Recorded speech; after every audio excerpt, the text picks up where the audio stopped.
Boa noite a todos. Vamos iniciar a nossa aula de hoje, primeiramente nos preparando para receber os ensinamentos, agradecendo a Deus porque estamos aqui mais uma vez, agradecendo por tudo que nós recebemos o dia inteiro hoje, todos os dias das nossas vidas. Agradecemos aos nossos irmãos do plano espiritual que estão conosco aqui para que a gente possa compreender melhor, elucidando todas as dúvidas que possam haver ou, às vezes, mal entendidos. Com muito carinho, com muita alegria, estando aqui, nós vamos dizer ao nosso Pai a oração que o nosso Mestre Jesus nos ensinou. Pai nosso que estás em toda parte, santificado é o teu nome, venha a nós, Senhor, o teu reino de amor, seja feita a tua vontade, Pai, assim na terra como nos céus. O pão nosso de cada dia nos dai hoje, perdoa, Senhor, as nossas dívidas, assim como perdoamos os nossos devedores. Não nos deixes cair, Pai, em tentação e livra-nos sempre de cometermos o mal. Que assim seja, graças a Deus e graças a Jesus. Eu vou ler então a meditação da Rosa, que é muito legal, é assim uma coisa que nos ajuda muito. Mas tu, quando orares, entra no teu aposento e fechando a tua porta, ora a teu Pai que está em secreto. Isso está em Mateus, capítulo 6, versículo 6. Pare um pouco e abandone a rotina. Respire um ar puro. Mentalize uma rosa da sua escolha. Visualize a cor. Perceba as pétalas veludosas. Inspire o perfume delicado. É Deus fazendo poesia. É música em plena harmonia. Agora, pegue a haste com as duas mãos e leve-a ao coração e repita várias vezes. Eu sou luz, eu sou paz, eu sou amor, luz e paz.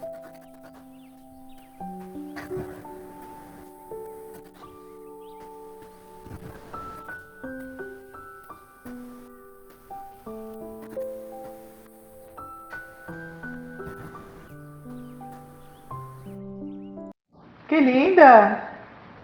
Muito obrigada.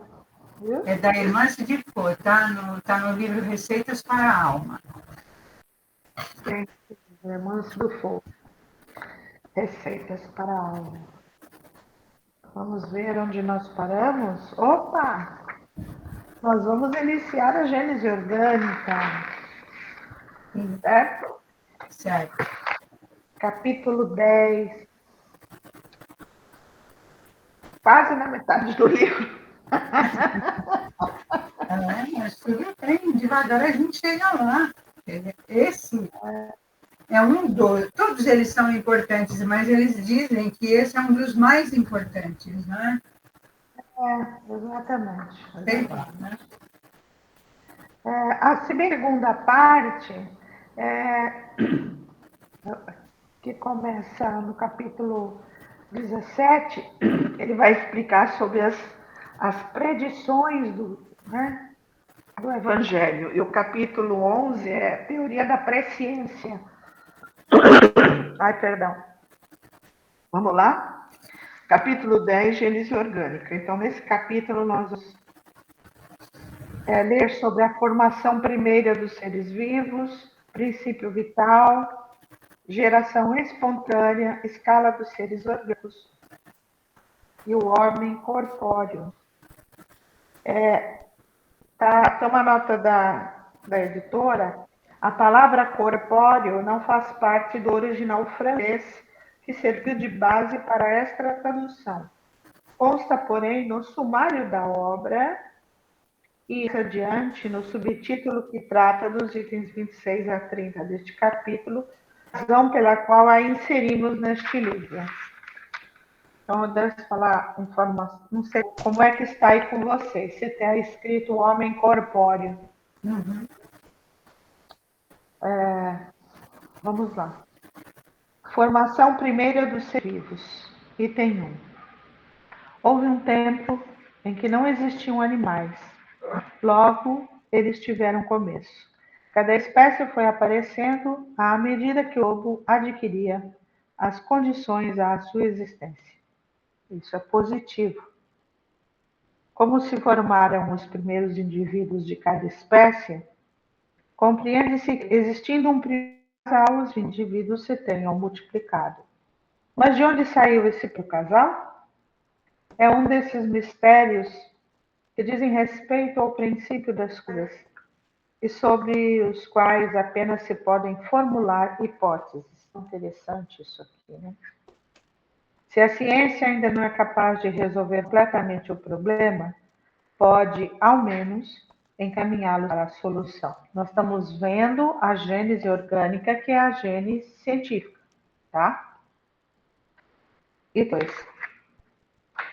A primeira questão que se apresenta é esta: cada espécie animal saiu de um casal primitivo, ou vários casais criados, ou, se o preferirem, germinados simultaneamente em diversos lugares? Esta última suposição é a mais provável, ou seja, gerados simultaneamente em vários lugares. E pode-se mesmo dizer que ressalta da observação. Observação, o que ele está querendo dizer é da observação científica, né, do estudo das espécies. Com efeito, o estudo das camadas geológicas atesta a presença em terrenos de idêntica formação e em proporções enormes das mesmas espécies em pontos do globo muito afastados uns dos outros.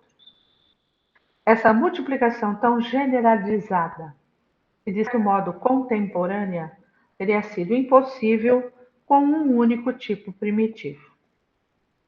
Nota da editora: segundo Charles Darwin, naturalista britânico, autor sobre a origem das espécies por meio da seleção natural, as espécies teriam evoluído pelo processo de seleção natural, ou seja, os indivíduos mais aptos a sobreviver em determinado ambiente apresentam mais probabilidade de gerar uma prole que herde suas características genéticas, que por sua vez sofrem imperceptíveis mutações genéticas de geração em geração.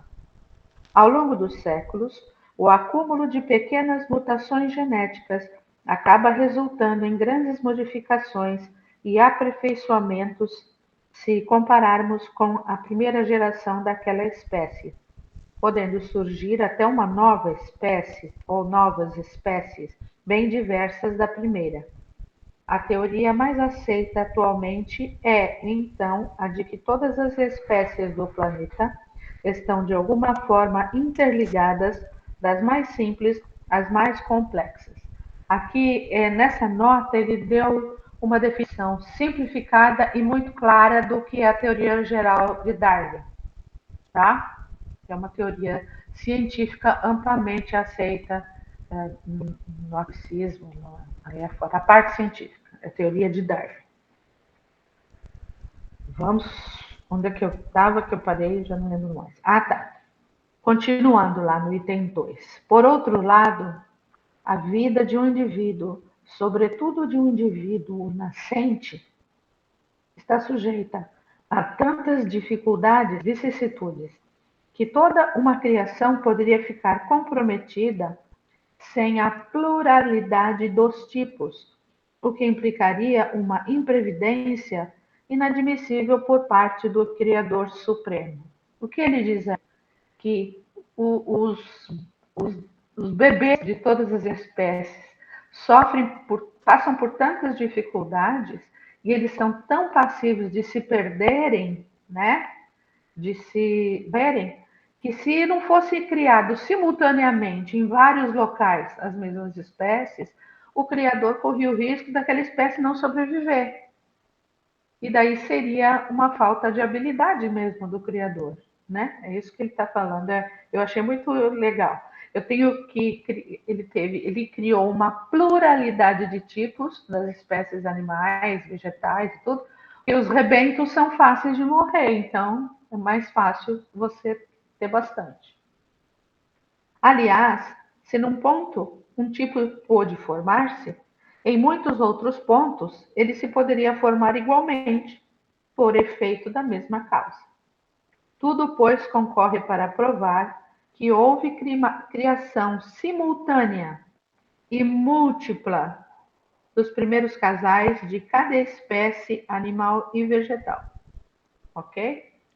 Quer ler, Edna, o 3 e o 4, por favor.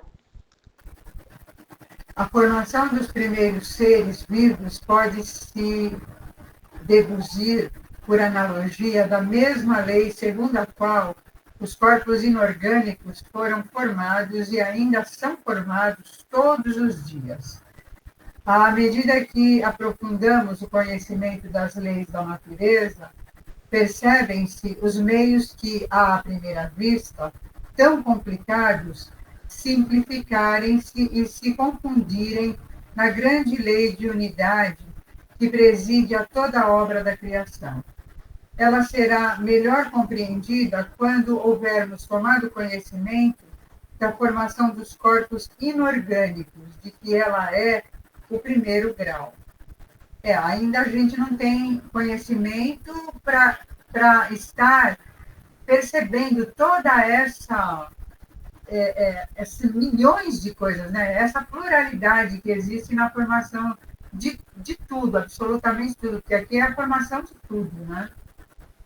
A química considera como elementos certo número de substâncias, tais como o oxigênio, o hidrogênio, o azoto, o carbono, o cloro, o iodo, o flúor, o enxofre, o fósforo e todos os metais.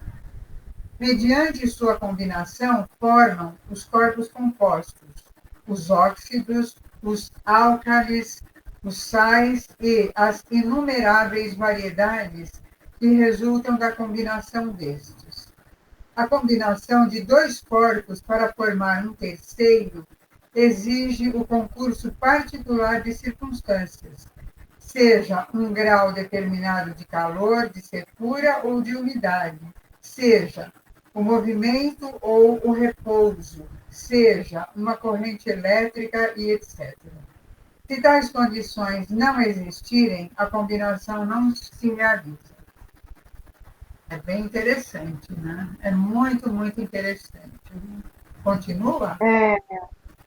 Deixa a Lucineide ler o 5 e o 6, por favor. Tá. Ok. 5. Quando há combinação, os corpos componentes perdem suas propriedades características, enquanto que o composto resultante adquire novas, diferentes das primeiras.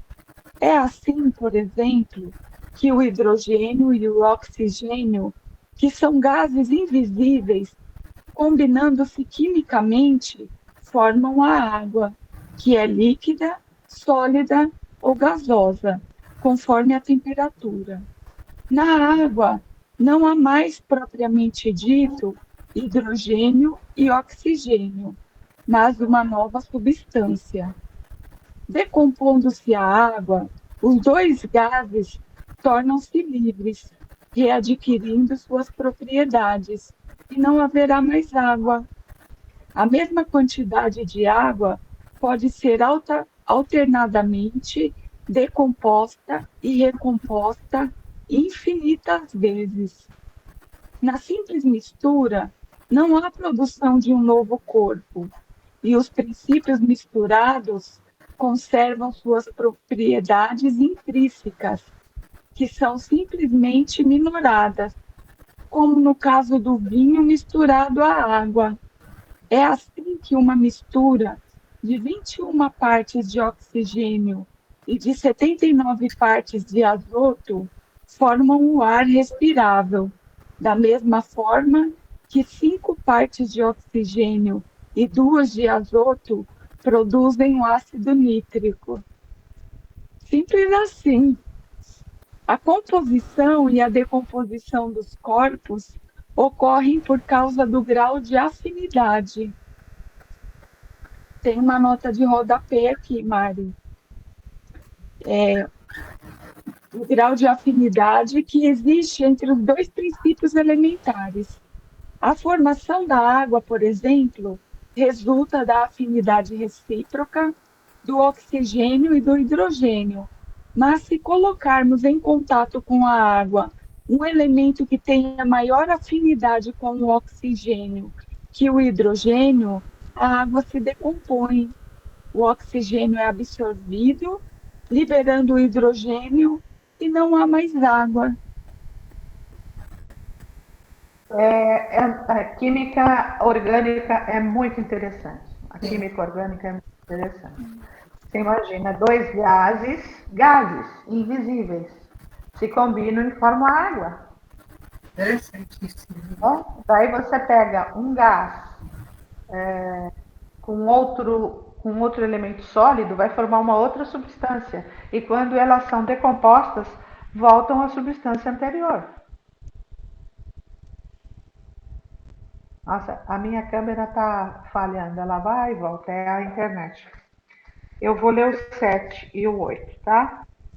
Os corpos compostos, ou seja, corpos que têm sua origem na sua formação mais de um elemento. Pode ser um, pode ser dois, pode ser três ou pode ser vários. Eles são chamados corpos compostos. Se formam sempre em proporções definidas, isto é, pela combinação de uma quantidade determinada de princípios constituintes. Assim, para formar águas, são necessárias uma de oxigênio e duas de hidrogênio. Se duas partes de oxigênio forem combinadas com duas de hidrogênio, em vez de água, teremos dióxido de hidrogênio. É um líquido corrosivo, formado, no entanto, dos mesmos elementos que entram na composição da água, mas em outra proporção. H2O, uma molécula, um átomo de hidrogênio para 2 de oxigênio, formou a água. 2H com 2O vai formar esse... Oh, meu Deus, que... dióxido de hidrogênio. Então, vai ser sempre assim. A determinação da quantidade desses corpos compostos é baseada nisso. 8. Tal é isso, em poucas palavras, a lei que preside a formação de todos os corpos da natureza. A inumerável variedade desses corpos resulta de pequeníssimo número de princípios elementares combinado em proporções diferentes. Assim, oxigênio combinado em certas proporções com o carbono, o enxofre, o fósforo, forma os ácidos carbônicos, os ácidos sulfúricos e o ácido fosfórico. O oxigênio e o ferro formam o óxido de ferro ou a ferrugem. O oxigênio e o chumbo, ambos inofensivos, dão origem aos óxidos de chumbo, tais como o lisargírio, o alvaiade, o homínio, que são venenosos. Olha que interessante, né? Dois elementos são inofensivos, quando se combinam, tornam-se venenosos. O oxigênio, junto com os metais chamados cálcio, sódio, potássio, vai formar com o cálcio a cal, oxigênio e sódio a soda, oxigênio e potássio a potassa. A cal, né, que é oxigênio e cálcio, se unir a um ácido carbônico, forma o carbonato de cal ou pedras calcárias, como o mármore, a pedra de construção, as estalactites das grutas. Se ela se unir ao ácido sulfúrico, forma o sulfato de cal ou gesso. Olha que interessante. O ácido fosfórico, que é oxigênio com fósforo, né? Se juntar ao ácido carbônico, vai formar o fosfato de cálcio. base sólida dos nossos ossos. O cloro e o hidrogênio formam um ácido clorídrico ou hidroclórico. O cloro e o sódio formam o cloreto de sódio ou o sal marinho. Olha que interessante. Edna, lê a 9 e a 10, por favor.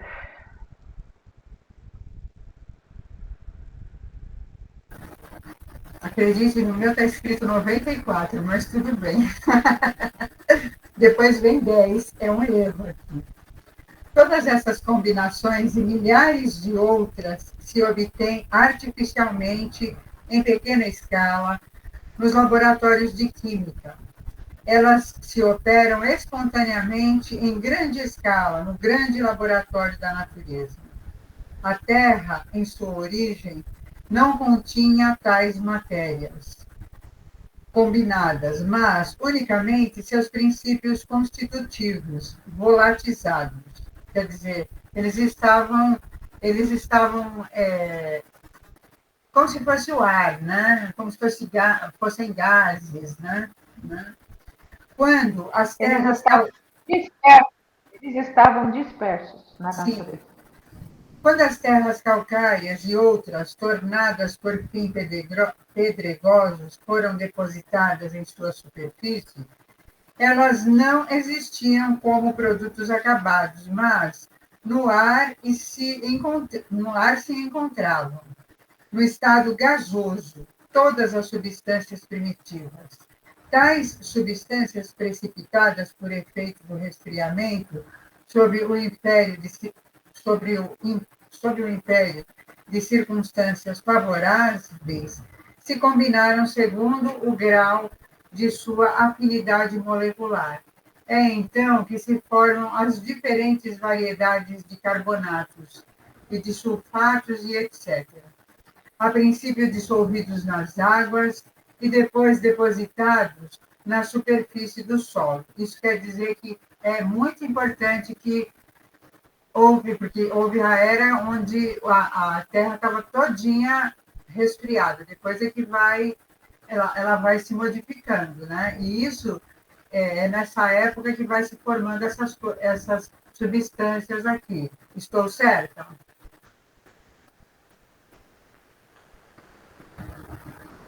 Porque tem as terras... tem as terras... A terra passava, vamos supor, em fogo, né? Aí a massa foi esfriando. À medida que essa massa esfriou, houve precipitação dessas substâncias que estavam dispersas no universo e foram caindo sobre a Terra.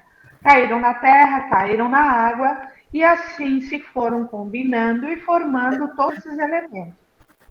Então, o que eu acho que o que a Edna quis dizer é que é importante que nós humanos tivéssemos consciência que é preciso manter estável essa estrutura de natureza, que essa estrutura molecular de combinação continue existindo.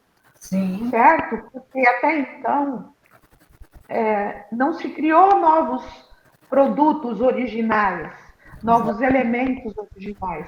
Todo o sódio que existe na Terra, ele está disperso em determinadas substâncias ou em estado puro. Estou dando um exemplo, tá? Desde o tempo da criação do planeta. Exatamente.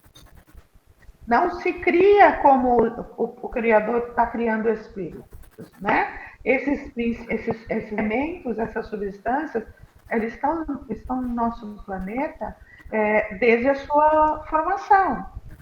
Então, é a importância do cuidado para que permaneça esse equilíbrio, para que essas condições continuem sendo possíveis. Sim. É isso. A 10. Estas considerações provam o quanto a química era necessária para a compreensão da Gênese, ou seja, a Gênese é a criação, né?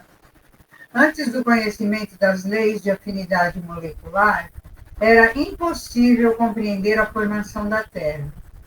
Esta ciência esclareceu a questão sob um ponto de vista completamente novo, tal como a astronomia, e a geologia o fizeram, sobre outros pontos de vista. Então, que ele está dizendo que foi preciso que a ciência descobrisse a formação desses elementos e como se descobre como é feito o sal em laboratórios que o homem conseguiu criar, decompondo-se o sal e chegou-se que ele é formado deste e deste elemento, entendeu? Antes disso, não se conseguia entender a formação do planeta Terra. Era tudo muito empírico, era tudo muito no fantasioso, na magia. Então é por isso que ele está falando que a química foi essencial para a compreensão disso. Que daí a gente começa a entender como é que as coisas funcionaram, né? Não se criou o sal marinho, não. O sal marinho é a combinação deste e deste elemento. E isso não quer dizer, o que eu acho mais importante nas falas de Patek, isso não quer dizer que isso prescinde, isso abre mão do Criador. Exatamente. Esse Isso que eu ia falar, conhecimento, né? esse conhecimento da química orgânica, e depois a gente vê na inorgânica com mais profundidade, né? Mas eu sou suspeita que eu gosto mais da química orgânica. Isso não quer dizer, não tem criador. Então é só a junção de elementos aleatórios. Não, isso não está disso. Ok? Sim. Eu vou ler o 11, tá? Ok.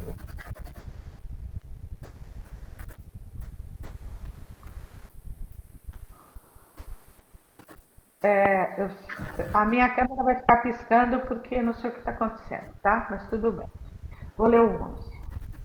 Na formação dos corpos sólidos, um dos mais notáveis fenômenos é o da cristalização, que consiste na forma regular que assumem certas substâncias ao passarem do estado líquido ou gasoso para o estado sólido. Vejam bem, essa forma, que varia de acordo com a natureza da substância, é geralmente a de sólidos geométricos, tais como o prisma, o romboide, o cubo e a pirâmide. Todos conhecem os cristais de açúcar, os cristais de rocha ou a sílice cristalizada. São prismas de 6 faces que terminam em pirâmide igualmente hexagonal. Ele está dizendo, olha que interessante, né? Que na formação de corpos sólidos, uma das coisas mais notáveis é a cristalização. E é aí que começa a parte do mundo mineral, né? Então, algumas substâncias, quando passam do estado líquido ou gasoso para o estado sólido, elas vão formando elementos geométricos perfeitos, entendeu? E daí a gente percebe uma outra coisa. São prímes, o diamante é carbono puro ou um carvão cristalizado. Olha só que interessante. O diamante é um sólido puro ou carvão cristalizado. Os desenhos que no inverno se produzem sobre as vidraças são devidos à cristalização do vapor de água durante a congelação, sob a forma de agulhas prismáticas. Agulhas prismáticas, pende a água da janela. Aqui nós não temos neve, então não vai congelar. Mas lá onde congela, ela forma um prisma, que é uma pirâmide perfeita. A disposição regular dos cristais correspondem à forma particular das moléculas de cada corpo. Essas partículas, infinitamente pequenas para nós, mas que não deixam por isso de ocupar um certo espaço, solicitadas umas para as outras pela atração molecular, se arrumam e se justapõem segundo o origem as suas formas, de modo a tomar cada um o seu lugar em torno do núcleo ou primeiro centro de atração e a constituir um conjunto simétrico. Olha que coisa linda. Então, a cristalização, que ele está dizendo aí, é a atração de elementos que vão se justapor, que vão se unir, mas de uma forma que eles se combinem de uma determinada forma, que a minha forma combina com a forma dele e vai formar exatamente um cristal, tá? Um conjunto simétrico, né, que ele diz aqui. A cristalização só se opera em certas circunstâncias favoráveis, fora das quais ela não pode dar-se. O grau de temperatura e o repouso absoluto são condições essenciais. Compreende-se que um calor muito forte, mantendo afastadas as moléculas, não lhes permitia que se condensasse e que a agitação, impossibilitando-lhes um arranjo simétrico, não lhes deixaria formar senão uma massa confusa e irregular e, portanto, nada de cristalização propriamente dita. Então, repouso e temperatura essenciais para que aconteça a cristalização, ou seja, a junção de uma molécula que é simétrica à outra para formar essas formas. Eu adoro isso. Lucineide, você lê a 12 para nós? Leio sim, Mari. A lei que rege a formação dos minerais conduz naturalmente à formação dos corpos orgânicos. A análise química nos mostra que todas as substâncias vegetais e animais são compostas pelos mesmos elementos que os corpos inorgânicos. Desses elementos, os que ocupam o principal papel são o oxigênio, o hidrogênio, o azoto e o carbono, e os outros são apenas acessórios. Como no reino mineral, a diferença de proporção na combinação desses elementos produz todas as variedades de substâncias orgânicas e suas diversas propriedades, tais como os músculos, os ossos, o sangue, a bile, os nervos, a matéria cerebral, a gordura dos animais, a seiva, a madeira, as folhas, os frutos, as essências, os óleos, as resinas, entre outros nos vegetais. Assim, na formação dos animais e das plantas, não entram nenhum elemento especial que não se encontre igualmente no reino mineral. Que foi o que você já explicou, né, Mari? Isso. O que é interessante, tem uma nota da editora que diz assim: os tecidos orgânicos que formam os músculos, os ossos, o sangue, o caule, etc., são constituídos por células, seres vivos microscópicos que desempenham funções especializadas necessárias ao funcionamento de cada órgão do ser a que pertence. A gente já conversou, né? Uma vez no primeiro curso eu falava isso sempre, né? Tudo é feito das mesmas coisas, não existe criação de elementos novos. Todos os elementos que estão naquela tabela lá, aquela tabela de química, né? Que a gente tinha que decorar, né? Mais ou menos, na minha época tinha que decorar, depois as outras não tinha. São as que formam tudo que tem na natureza. Inclusive as que formam o reino mineral também. Quer ler o 13, Edna? Alguns exemplos usuais farão compreender as transformações que se operam no reino orgânico unicamente pela modificação dos elementos constitutivos. No suco da uva não há ainda nem vinho nem álcool, mas simplesmente água e açúcar. Quando este suco chega à maturidade, e é colocado em circunstâncias propícias, ali se produz um trabalho íntimo, ao qual se dá o nome de fermentação. Nesse trabalho, uma parte do açúcar se decompõe. O oxigênio, o hidrogênio e o carbono se separam e se combinam nas proporções convenientes para formarem o álcool. De modo que, ao beber o suco da uva, na realidade não se bebe álcool, pois ele ainda não existe, forma-se com as partes constitutivas da água e do açúcar, sem que haja, em suma, nenhuma molécula a mais nem a menos. No pão e nos legumes que comemos não há certamente nem carne, nem sangue, nem ossos, nem matéria cerebral. E, no entanto, estes mesmos elementos vão produzir estas diversas substâncias pela transformação de seus elementos constitutivos, mediante a sua decomposição e recomposição, do trabalho da digestão e elaborações orgânicas. Na semente de uma árvore não há certamente nem madeira, nem folhas, nem flores, nem frutos.